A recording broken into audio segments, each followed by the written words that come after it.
Salam alaikum wa rahmatullahi ta'ala wa barakatuh.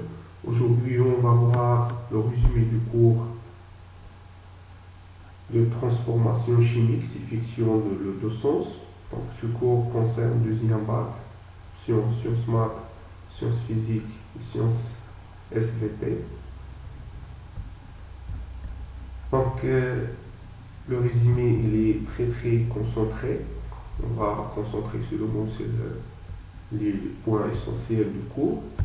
Donc, premièrement, un petit rappel concerne les réactions acido-basiques, donc quelques définitions. Donc, définition de l'acide selon Blanchet, un espèce chimique pouvant donner un ou plusieurs protons au cours d'une transformation chimique. Donc aussi la définition de la base selon Blanchet, une espèce chimique capable de donner un proton ou plus de capter plutôt, bien de gagner un proton H+, ou plus au cours de transformation chimique. Donc aussi le couple acido-basique, donc noté AH, ou bien AH, ou bien HA, A-, aussi BH+, d'accord, BH+, B, donc constitué par l'acide, ou bien l'acide AH, ou bien BH+, et sa base conjuguée notée soit A-, soit B. Donc ils sont liés par mes équations acido-basiques, donc suivantes. Donc toujours l'acide AH, il donne la base avec libération d'un proton H+, et l'inverse, donc, et aussi la base gagne un proton, il donne l'acide AH. Donc la réaction acido-basique, donc pour la réaction acido-basique, c'est une réaction chimique, met en jeu un transfert de proton H+, d'acide noté A, NH, de couple acido-basique A1H, A1-, vers la base, vers la base, notée A1-, d'accord, dans notre base, dans notre couple acido-basique, c'est H, A2, A2-, d'accord. Donc pour écrire l'équation de la réaction, on écrit la demi-équation ici, si le couple là, bien couple. Donc, pour le couple 1, donc on a un H et donc A- plus un proton. L'autre réactif c'est la base, donc on écrit la base, d'accord, on écrit la base plus un proton, et donc l'acide conjugué A2H. Donc on fait la somme pour trouver, d'accord, on fait la somme terme à terme pour trouver l'équation bilan. D'accord. Comme remarque, ici on a toujours étudié les acides monoprotons, ils libèrent un seul proton. Donc pour cela, lorsqu'on écrit l'équation de la réaction, donc toujours on détermine l'acide qui réagit d'un couple et va réagir avec d'autres bases de d'autres couples, et on écrit directement par exemple un H plus la base d'autres couples, donc A de moins. Donc cet acide, d'après la définition, va libérer un proton, bien donner un proton, il est gagné par A2, donc devient A2H, plus l'acide va transformer à la base, donc A1-. Donc l'équation est déjà équilibrée. Donc ici, on a un proton, simplifié par le proton. Donc quelques applications, quelques exercices d'application. Par exemple ici, créer l'équation de la réaction acido-basique entre l'acide H3O plus H2O, d'accord, entre l'acide c'est H3O plus et la base d'autre. Donc c'est l'ammoniac. Donc l'équation est très simple. Donc, on commence par l'acide qui est là, toujours l'acide à gauche et la base à droite pour un couple. Donc c'est l'acide H3O plus, Aq plus l'ammoniac qui est là, et donne directement H2O plus donc NH4+. D'accord? Pour notre réaction, c'est là entre l'acide qui est H2O, là c'est HO-, la base conjuguée. Donc avec la base d'un couple, d'accord, c'est la base, c'est l'ammoniac NH3AQ, donc l'eau plus NH3AQ et donne directement HO- plus NH4+.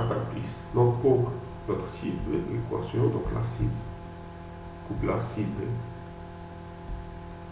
éthanoïque, d'accord, c'est H3COOH, et dans la base conjuguée, donc on écrit l'équation, c'est l'acide plus la base, donc ici c'est CO3 2-, donc c'est passé ici 2-, ok, donc ça plus ça, et donc CH3CO2- plus couple qui est là, donc H3, donc HCO3-. C'est ça l'équation, comme exemple.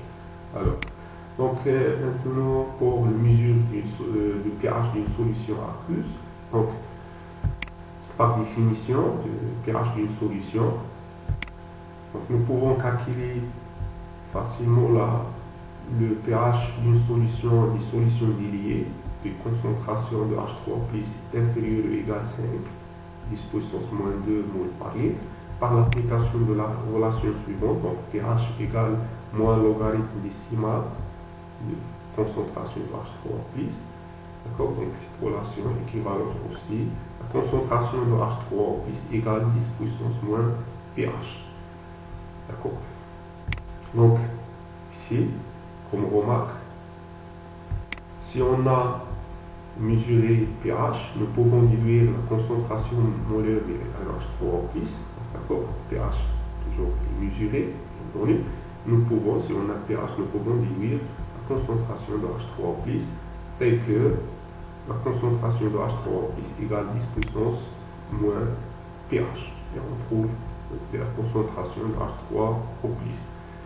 Et aussi le pH, donc lorsque pH augmente, concentration de H3+ diminue. Donc, parce que lorsque pH augmente avec la base et diminue avec l'acide.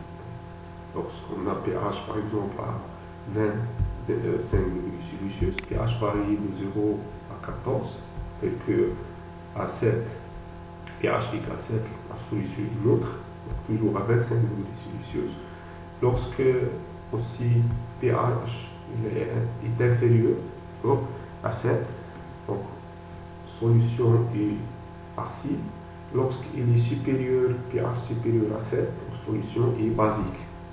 Donc maintenant, comment mesurer pH d'une solution? Donc on a besoin de la solution et pH mètre pour déterminer les mesures précises. On n'utilise pas papier pH. Ici c'est l'appareil de mesure pH mètre. Donc toujours avant d'utiliser le pH mètre, je dois rincer la sonde. Donc la sonde ici c'est l'électrode de pH mètre. D'accord? À l'eau distillée, on est talonné par solution de pH et du Curie, par exemple notre talonnier, mouvement ARS جهاز. لكن عندنا الحلول مثلا notre, lorsqu'on plonge la sonde de pH mètre dans une solution notre, on trouve pH égale 16 à 25 degrés Celsius. On dit qu'il est talonné. Donc maintenant, il faut mettre la solution dans une béchère et on plonge la sonde de pH mètre dans la solution. On la marche. On attend jusqu'à la stabilité de la valeur de pH sur l'écran qui correspond au pH de la solution. C'est une méthode pour mesurer. Si je suis transformation, une étude de transformation. Il y a une petite activité qui concerne les transformations limitantes. Donc ici, il faut calculer la concentration par exemple, déterminer X final, l'avancement maximal, l'avancement final. Il faut faire la comparaison entre les deux. Donc on va remarquer que l'avancement final est inférieur. donc cette activité, on va faire la correction de l'activité dans un vidéo indépendant pour la vidéo. Donc, comme conclusion, on va remarquer que x final est inférieur à x max, on dit que la réaction n'est pas totale, d'accord? Pas totale, la réaction limite. Donc, pour la définition et aussi l'état final qui est à l'équilibre, d'accord? Donc, le taux d'avancement maximal, il est défini par la relation suivante, donc taux égale l'avancement final sur l'avancement maximal. Donc à partir de valeur de taux, nous pouvons déduire la nature de transformation. Donc il y a deux cas. Si taux égale à 0, donc les réactions n'ont pas lieu. Il ne suffit pas la réaction. Donc si taux égale à 1, c'est-à-dire si égale à 1, x final égale x max, donc la réaction est totale. Donc elle est représentée par une seule flèche de la gauche vers la droite.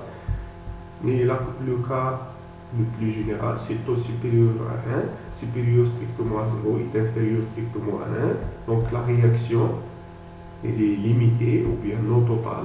Donc elle est représentée par deux flèches. Donc la première flèche vers la droite, correspondant au sens direct, et l'autre vers le sens inverse. Donc l'explication de l'état d'équilibre d'un système chimique. Ici, la réaction précédente d'acide, comme exemple, donc l'acide éthanoïque plus H2O qui est base, et donne l'ion éthanoate, donc CH3CO- plus H3O+, donc le sens direct, le sens inverse. D'accord? Donc à l'état d'équilibre, les quantités de matière, des réactifs et du produit restent constantes au cours de transformation. Donc lorsqu'on arrive à l'état d'équilibre, les quantités de matière, des réactifs ici et du produit restent constantes, c'est-à-dire à l'état final, il y a les quatre SP sont présents. D'accord? عادة تكون أحد المتفاعلات يختفي à l'état final. Mais ici, pour les transformations limitantes, ou bien les transformations qui s'effectuent dans les deux sens, à l'état final, c'est l'état d'équilibre, pour l'état d'équilibre chimique. Donc, les quantités de matière, des réactifs et de produits restent constantes au cours du temps. Donc, l'explication de l'échelle microscopique, la réaction suffit dans les deux sens, d'accord, donc le sens direct et le sens inverse, avec de mêmes vitesses. Dans ce cas-là, on dit qu'il y a l'état d'équilibre chimique qui est appelé aussi l'état d'équilibre dynamique. Donc c'est la fin de cette vidéo, j'espère qu'il est très utile pour vous. Au revoir pour la prochaine vidéo. Et n'oubliez pas de partager la vidéo avec les amis. Allez,